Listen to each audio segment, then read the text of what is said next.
He said one sentence I should never have heard. It wasn't about engines, it wasn't about navigation or fuel cells. It was about Jesus. That line lodged in my chest like a splinter, and it would not let me be. My name is Raymond. I'm 65, been elbow deep in grease and wiring since before most people knew what an electronic controller even was. I fix what breaks: tractors, pickups, anything with moving parts that are owed to weather and hard use. I have a small workshop on the edge of town, a handful of tools with my name on the handles, and a dog that thinks every visitor deserves a bark. I live on the kind of plot where the road is bone and mud half the year, and the telephone poles keep telling you the same old stories. Quiet, practical, predictable. That's how I liked it. That night, nothing about it was predictable. The rain started like someone tearing a bedsheet across the sky.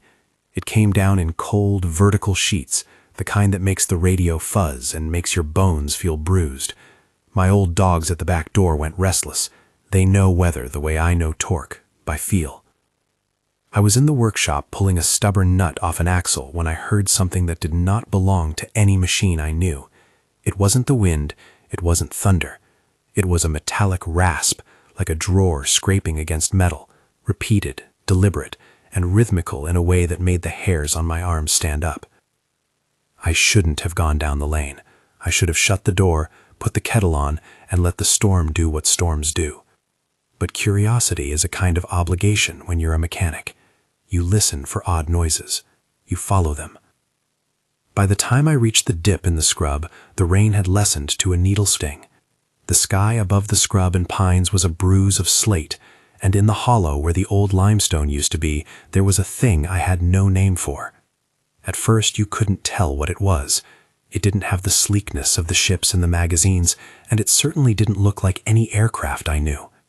It was big enough that a lorry could have been inside it, but the edges were wrong, rounded, like someone had softened the corners on purpose.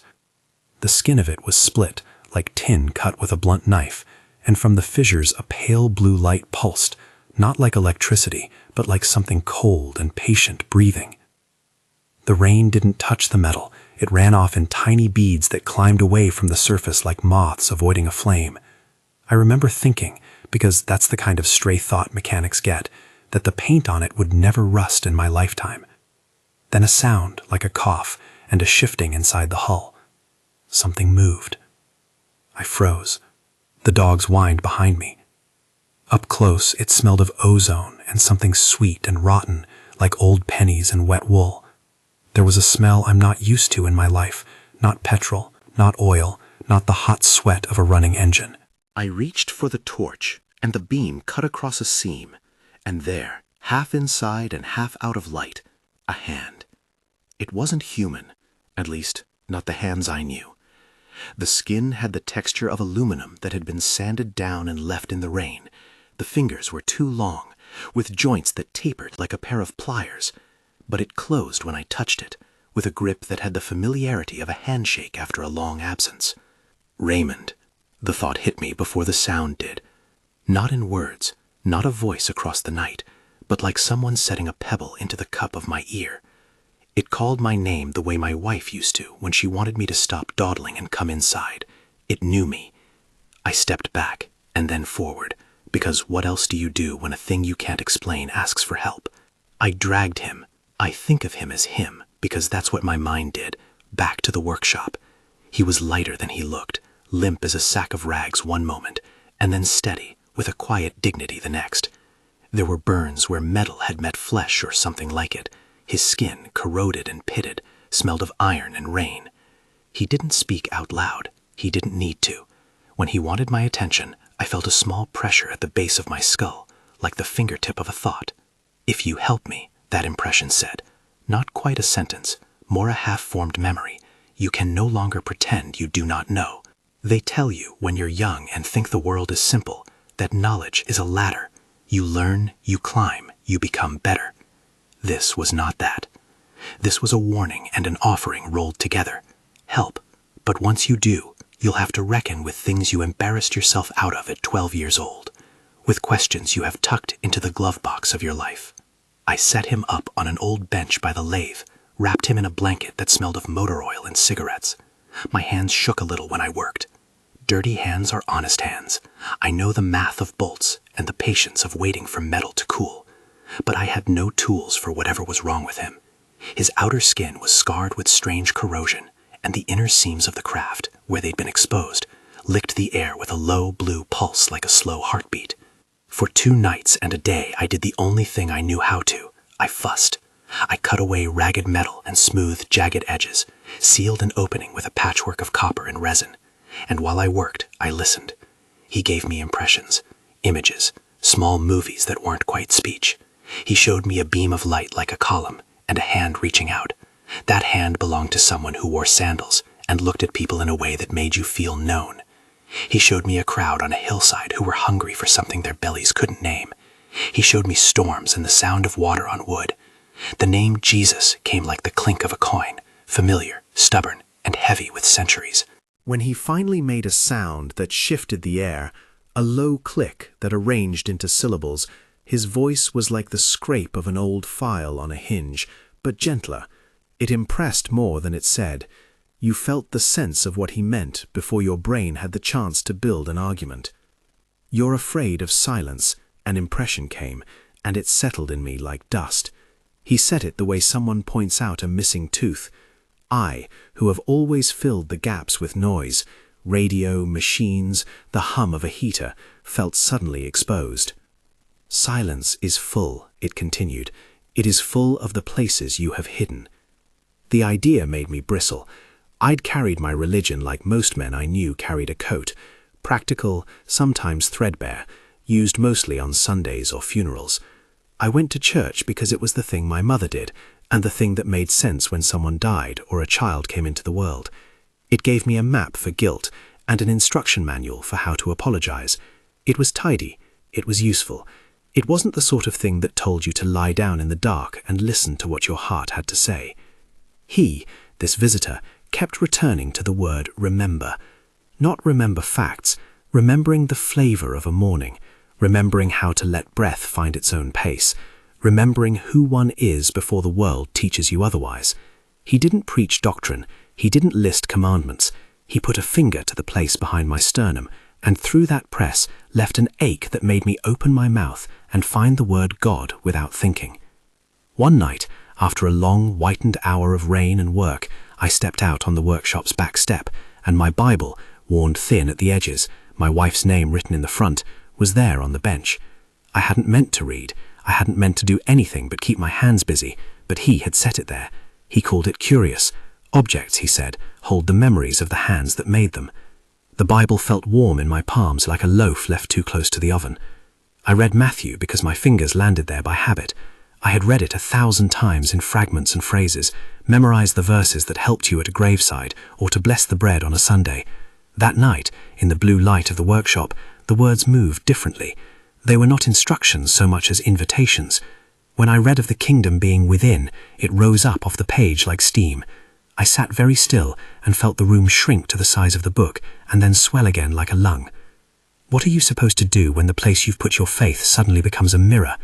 I felt anger, quick and hot. Who was this creature to come into my life and reinterpret what had been a sacred, trembling thing? I remember standing up so abruptly that the stool toppled. "Get off my property," I shouted, and the words sounded unworthy. They were the words of a man protecting a fence against the wind. He did not flinch. The corroded hand rested on the bench as if it too could feel the weight of my words. The impression that came back to me then was not triumph or judgment. It was simple, you came to me thinking you were helping a machine. I came to help a broken thing, I said, because it was true in a way that left no room for debate. That's what I do. Yes, he allowed, and the agreement felt like a hinge opening. And in helping that thing, you will find a repair that belongs to you. I wanted to throw tools at him then, or at least to slam the lid on the bench and call for the police. Part of me thought that would be the end of it.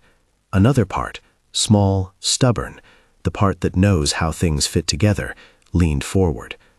Mechanics often do have to be patient with things that don't make sense.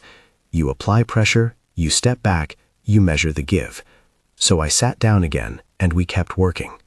The visitor's lessons were not offered as lectures. They were small, like leaflets pushed through a letterbox. He would not tell me, do this and receive that. Instead, he created conditions. He asked me for silence and gave me a way to keep it, to stop the radio, to set down the habit of filling every gap. Try, it was impressed one evening, to sit without reaching for answers. I did not believe in magic. I had never had a miracle. My life was the life of slow, incremental fixes, a bearing replaced, a belt tightened, a wire soldered true. To me, faith had been practical, a kind of moral common sense. Yet in the hush of the workshop, with the blue light breathing in the corner, I found that the ordinary motions of my hands began to mean something else. Turning a spanner felt like attending to a prayer. My first attempt to test what he was suggesting was both ridiculous and humiliating. I placed a small screwdriver on the bench and set it 2 inches away from my open hand. The visitor impressed the idea of moving it without touching it, an experiment, he said, to understand intent.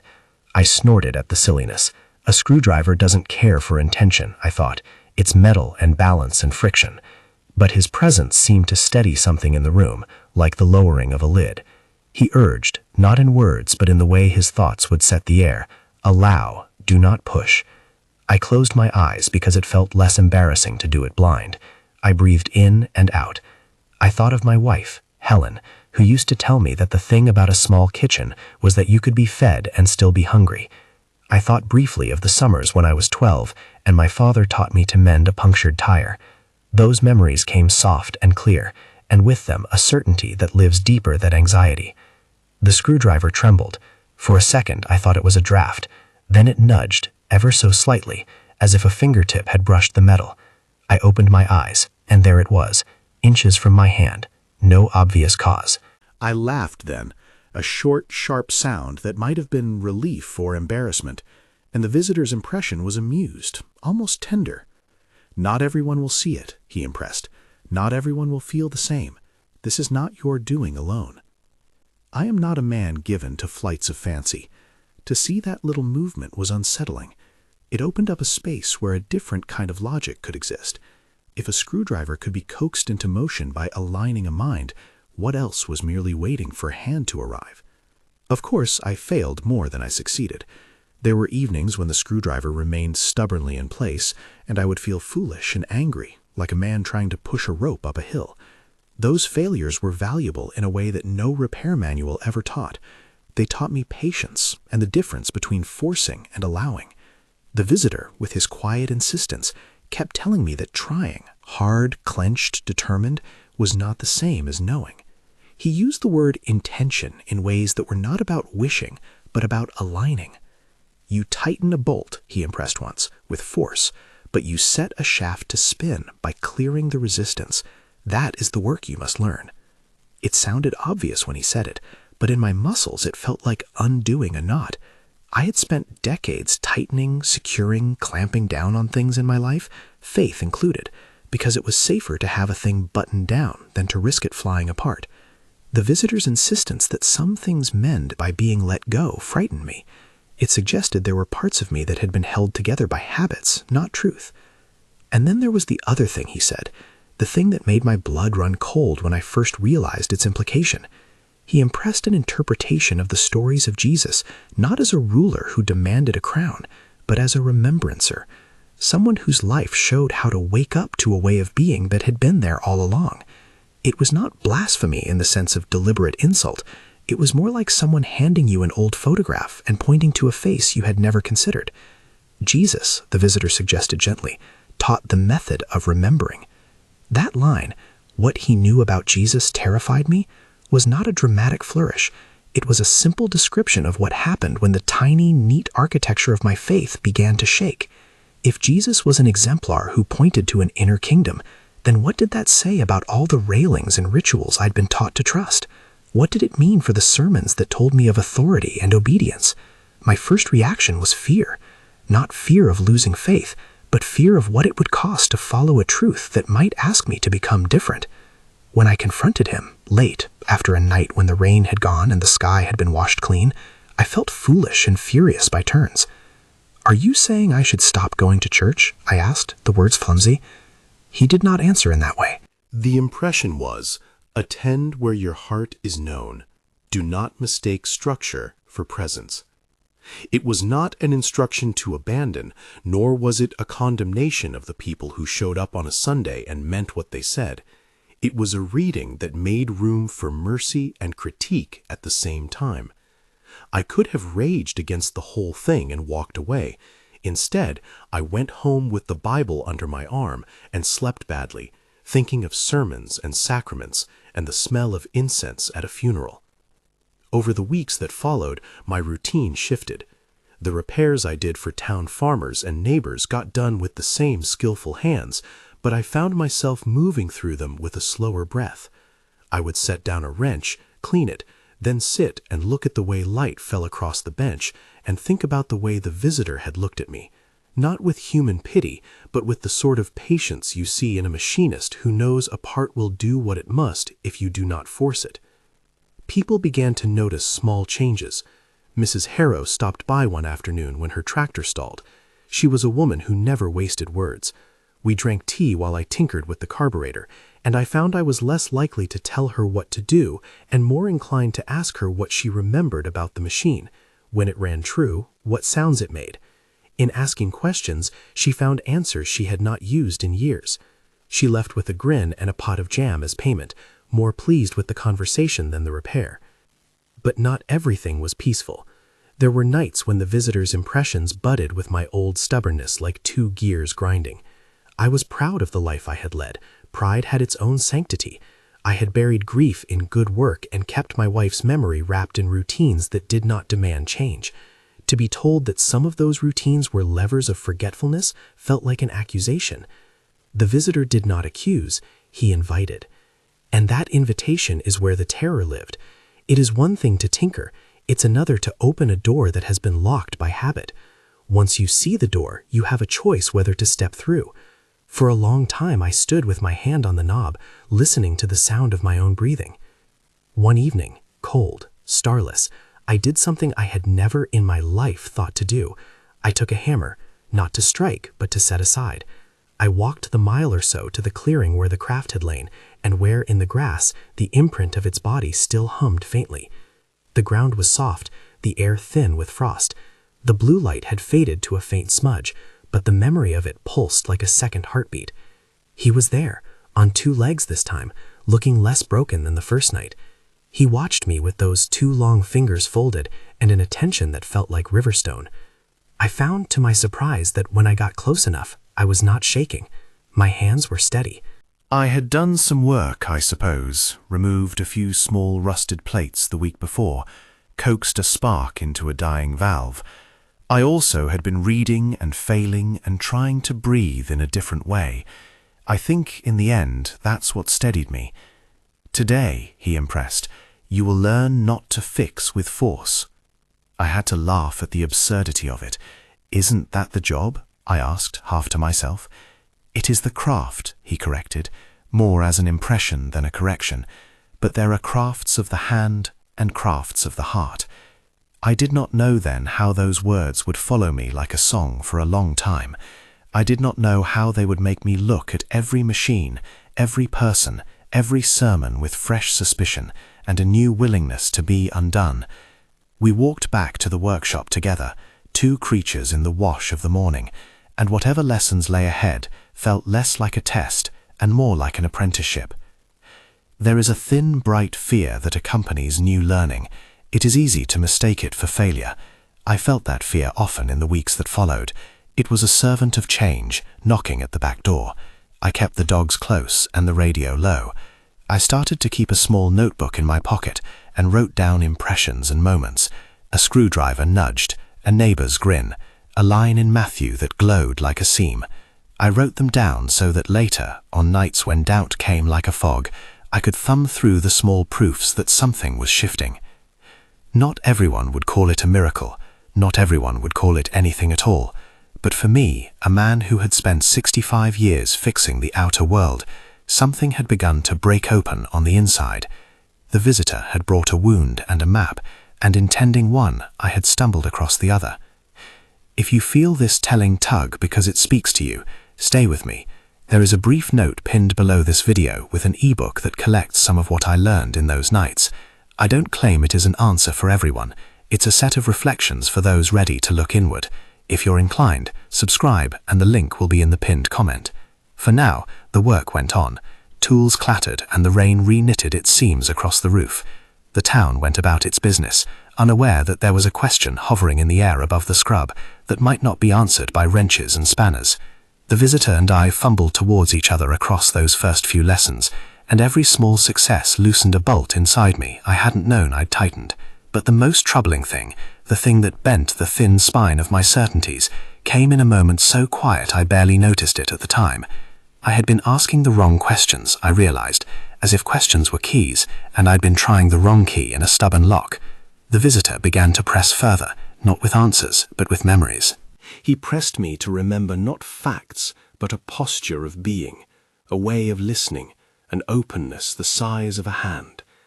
Remember, he impressed as we sat one night with a thermos between us, steam fogging the air, that a remade engine needs a new rhythm. You cannot put old oil in new bearings and expect them to turn true. I looked up then, at the patchwork of copper and resin on the bench, at my own hands, stained and sure. The fear that had been quick and hot when he first spoke of Jesus cooled into something that had the shape of awe. If the stories I'd been told my whole life were not only about worship, but about remembering, then perhaps the practice he was teaching me was not disobedience, but an invitation to fuller fidelity. It frightened me that this line of thought could lead to a place where the boundaries blurred between the sacred and the practical. And there, then, the first part of this story begins to fold. I had learned in a dozen small movements that the visitor could not be repaired by a torque spanner alone. I had learned that my Bible could be read again and that the word within could open like a pocket of sky. I had been shown how intention could nudge a small screwdriver.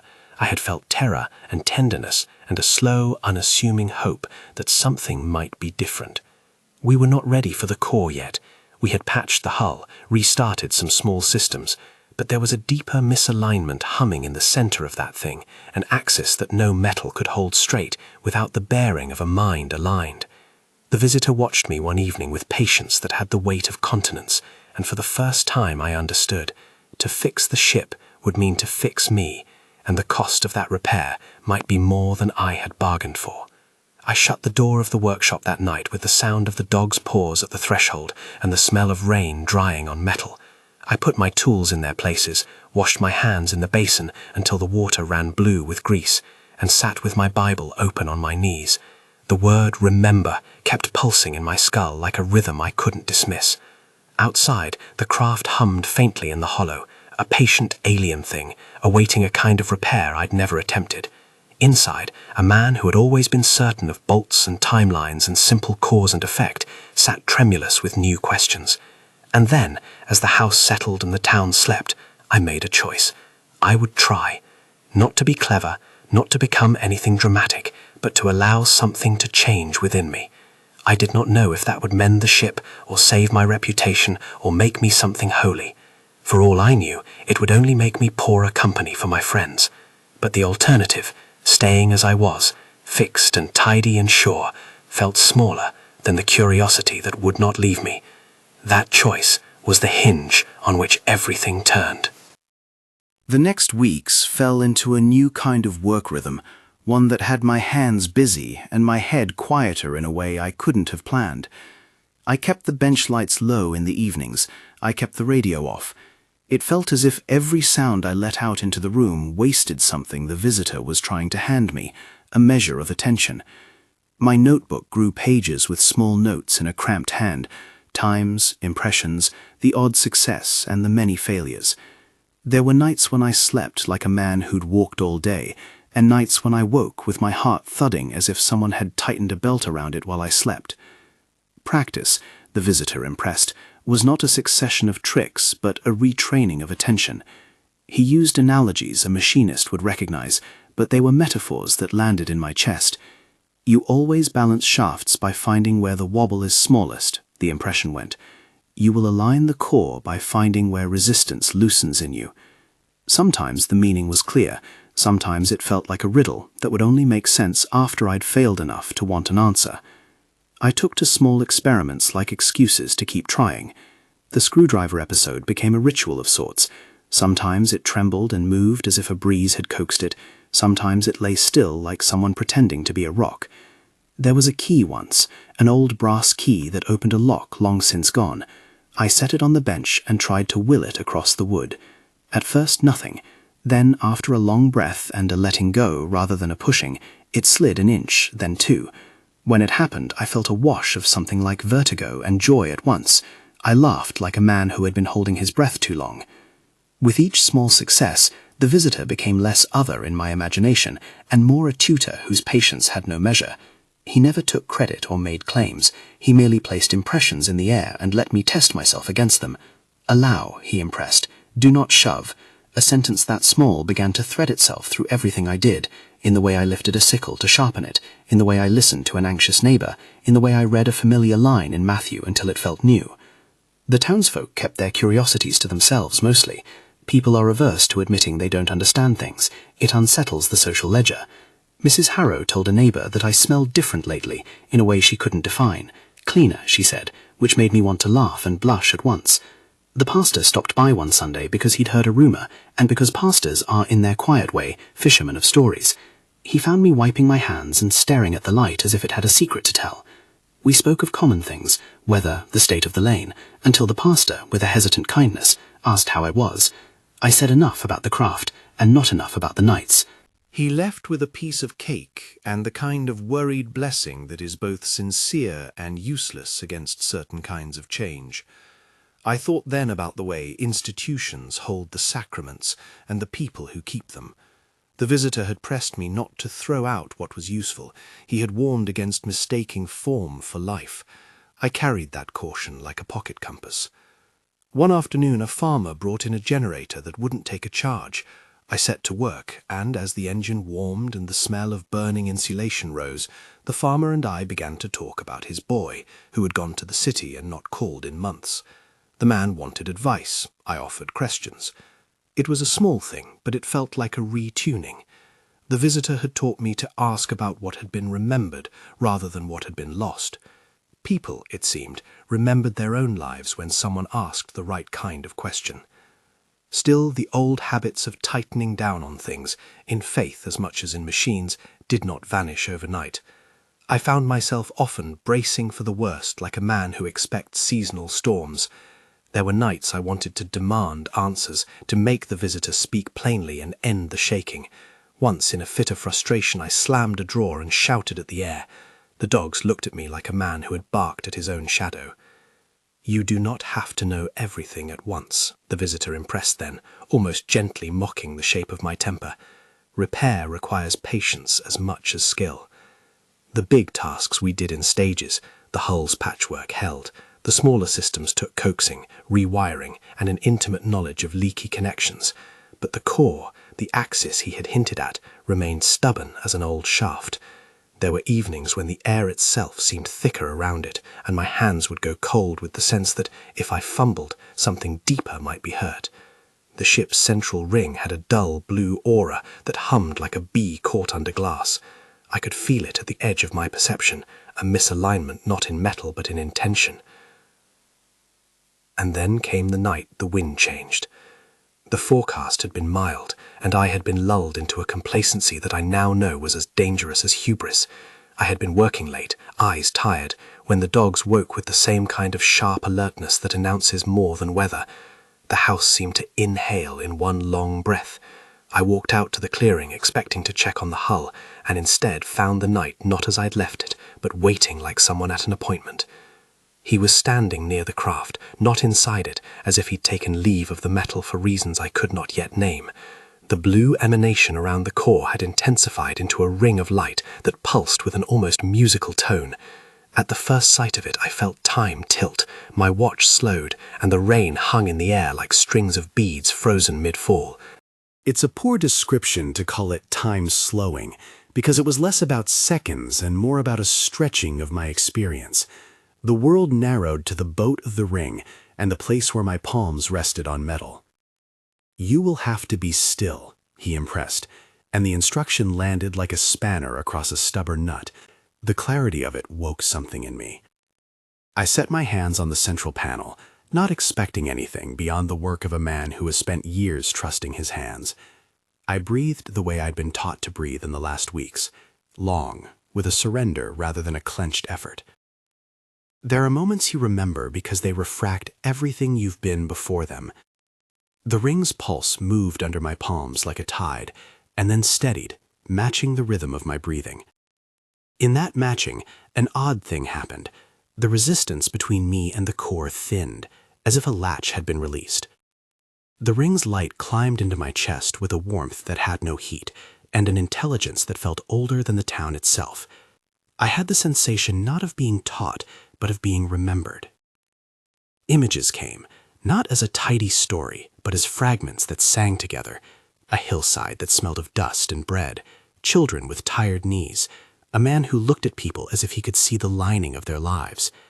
The face in the fragments had hair long and sun-streaked. It smiled without fanfare. He wasn't first in the sequence, not a sovereign descending with thunder, but a presence who had insisted on proximity. He bent to the poor, he touched the marginal, he sat at tables where the bread was thin and the noun was thinner still.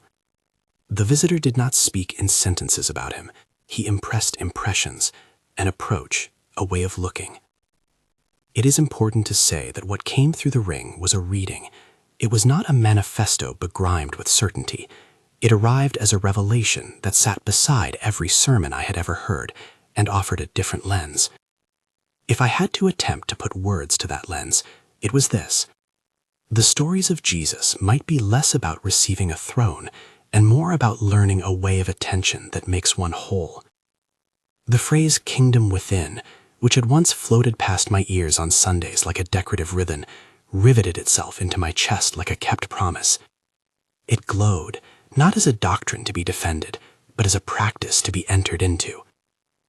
The experience was dazzling and terrible in equal measures. I felt as if a hand had reached in and adjusted the bearings of the parts that made me who I had thought I was. There was grief in that adjustment. It shaved away comforts I'd relied on. And there was a grief's opposite, a relief that one could be otherwise shaped. For a long breath, I wept without shame, as if the metal under my palms had touched something forgotten inside me. When the ring steadied and the pulse slowed to its measured hum, the visitor's impression came like a hand placed on my shoulder. "You see," he impressed, "how attending makes the instrument whole." I didn't feel exhilaration in a triumphant sense. I felt the quiet of a man whose tools have suddenly acquired a use he had not foreseen. The craft settled, the core's fault, misaligned across an axis that reflected inner resistance rather than a warped bolt, found a place to rest. It was not a quick fix. It was a sequence of aligning breath, attention, memory, and a willingness to be altered. After, there was a gift, not a thing I could sell or frame, but an influx of images and sensations that the visitor pressed into me like a note folded into my palm.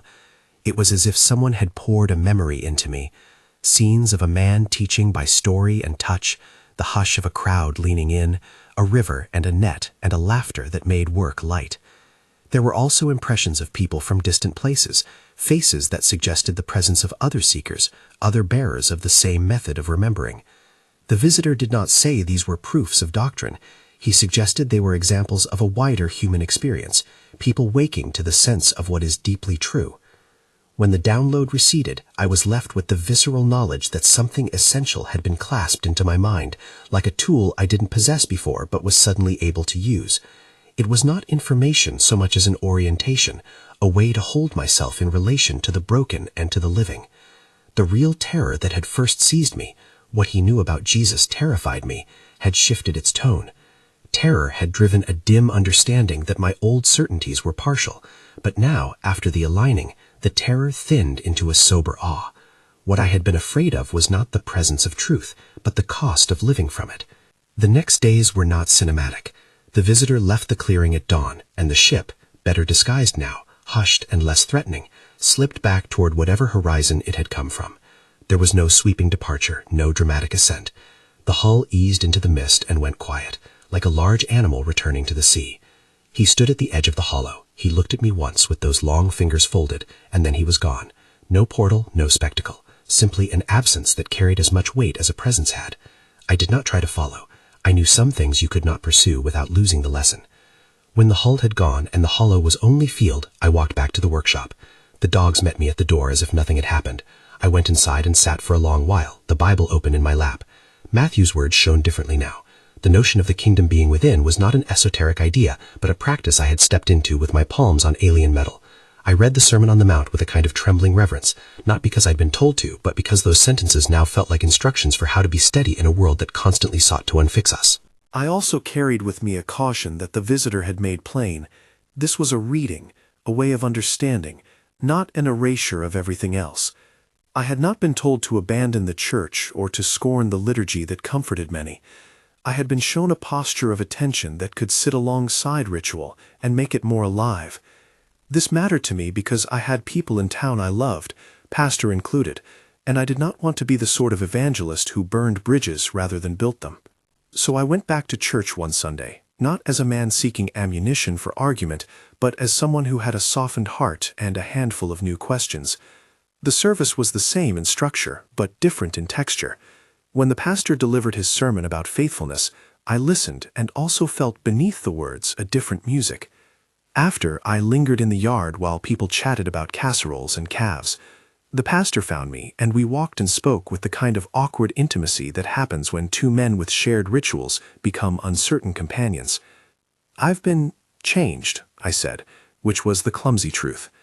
He looked at me in the way pastors look at men who have come from long distances, with a mixture of paternal concern and a practiced calm. "Changed is a wide net," he said. "Some days it is a blessing, and some days it is a wound." I told him honestly that I had found a new reading of old words, and that I wasn't sure how to reconcile everything. He listened, and when he spoke, it was with a blend of curiosity and pastoral caution. He did not scoff. He did not welcome my newness as a weapon against the church.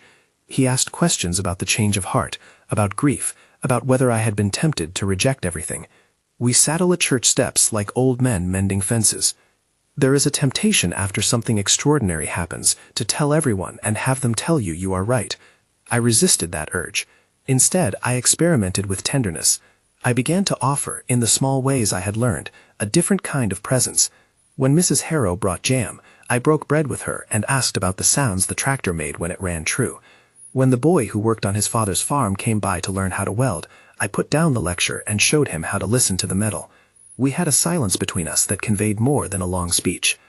The after effects on me were practical as much as spiritual. I found my hands less anxious, my temper less quick, my attention more patient. I kept failing at allowing. There were evenings when the screwdriver wouldn't move and I wanted to throw up my hands in disgust, but there were more evenings when something subtle shifted and the world eased at the corners. People asked if I'd had a vision. I told them the truth, that I had had an experience that altered my telling of older stories. I was, in effect, rereading my life. I could have made grand claims about how the visitor was a messenger sent to correct religious errors, but that would be both untrue and arrogant. He was a catalyst. He was a presence that invited me into a different way of attention, and then left me to keep practicing it. The doctrine fears remained like settling dust. I knew there are minds more learned than mine who would warn against quick reinterpretations of Scripture. I do not claim to have rewritten any theology. I claim, with my hands still stained with oil, that I received an interpretation that altered how I inhabit the old words. It is that humility I carry when I talk to people in the pews and in the field. When someone asks me whether Jesus was divine or human, I hand them my own trembling conclusion. What I received was an invitation to remember, an invitation that may or may not sit comfortably with every creed. Not everyone could or would accept that. There were neighbors who watched me with a mixture of suspicion and pity. Rumor is a slow organism in a small town, and it fed itself on the edges of what I refused to say plainly. But the people I needed to reach, the ones broken by grief, by debt, by loneliness, responded to the work of being seen and listened to. I started to speak in a different way, less like a man teaching, and more like someone who had learned to ask the right kind of question. When did this machine run true last for you? When did you last feel the thing you thought you'd lost? There was also a private change, the sort that impinges on your relationships. I found myself gentler with the memory of Helen. Instead of putting her into the tidy box of the past, I took small moments to speak to her in the workshop, aloud sometimes, as if she sat across from me on the bench, and to thank her for the small things that had shaped my work. It embarrassed me at first to be sentimental in the face of the town, but I felt it made me steadier. Months passed, seasons turned. The clearing where the craft had lain showed only faint traces, and my routine work resumed its rightful place in the day. But there was a remnant of that blue light in how I moved through life. It was a private compass. I found that the practice of silence, of letting questions sit without immediate answers, was now a muscle I could exercise. The visitor had not given me an easy faith. He had given me a practice that required discipline, patience, and an acceptance that sometimes the world stays unresolved. Not everything I did thereafter looked mystic or strange. Most of my days were spent tightening belts and replacing bearings and listening to farmers tell me about seed prices. But more and more, those ordinary moments felt like a kind of attentive prayer. I would clean a spark plug and consider how a life might need cleaning of its residues. I would balance a tire and think about the small imbalances that make people wobble. One late afternoon, a woman came in whose husband had been ill for a long time. She asked if I could look at a generator, and in a lower voice asked if I thought prayer would make any difference. In the old days I might have offered a rote answer or a trite reassurance. This time I sat with her, asked about what she remembered when things were simpler, and held my silence so she could find her own words. She left with a repaired generator and the sense she'd been heard, which was for her a kind of prayer answered. The story's end is not a tidy ribbon. The visitor did not come to convert or to perform miracles on demand. He came, as far as I can tell, to press a hand where it had forgotten the shape of a human life. What he pressed into me was a method, a way to remember, to pay attention, to align inner bearing with outer work. It required humility, practice, and a willingness to risk the loss of comforts I'd carried for a lifetime. It demanded I face the cost of living differently, sometimes being misunderstood, sometimes being lonely, often being required to keep working when applause was absent. There were nights I sat under the tin roof of the workshop and looked up at the stars, feeling both small and strangely anchored. I thought of Jesus as I had seen him in those impressions, not as a doctrine to be hoarded, but as an embodied way of presence. That reading felt dangerous and tender. It terrified me, in the way that anything that asks you to change from the inside out will terrify a man who has built a life of reliable routines. But it also gave me hope, the sort of hope that looks like steady hands and careful attention. If this tale reaches you and the word remember strikes a chord, take it as a small invitation more than a prescription. There is no shortcut to what I experienced. It took time, awkwardness, and more failures than I can count. It required the humility to be corrected without being shamed, to let habits be unwoven and to set new stitches. If you are interested in reading more of what I wrote down, practical reflections, the little exercises that helped me learn to allow rather than force, I have put together a short ebook with the things that carried me. It's not a manual of miracles. It's a companion for those willing to do the slow work. The link is in the pinned comment below this video. And if you feel called to go deeper, I offer private sessions for committed seekers where we sit together and practice attention and presence. Those sessions are not quick fixes. They ask for steady effort and honest intention. I say these things because the choice remains the same for everyone who hears this, to stay as you are with the comfort of well-worn certainties, or to take the slow route of remembering. It terrified me at first. What he knew about Jesus terrified me, not because the idea was false, but because it required me to become someone different. If you do decide to set your hand to that work, it will demand courage. It will ask you to let go of some conveniences and to hold others more kindly. It will be worth the cost if the quiet moments of attention are anything to judge by. Tonight, when the dogs sleep at my feet and the town breathes quietly under a curfew of stars, I keep my tools in order and my Bible close. I listen for small shifts in the air. I practice the art of letting things be fixed by gentleness as much as by strength. If, in all this telling, you find an ember that warms something in you, tend it. Remember, it is a simple instruction, but like any good repair, it takes time and the right kind of patience.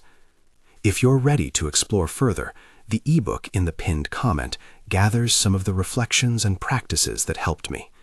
For those who want guided, practical work, I offer private sessions for committed seekers, people who understand that transformation is not a transaction, but a discipline. The details are in the link. Whatever you choose, may the quietness find you. May you learn the shape of attention that mends what seems irreparable. May you, in your own time, remember who you are.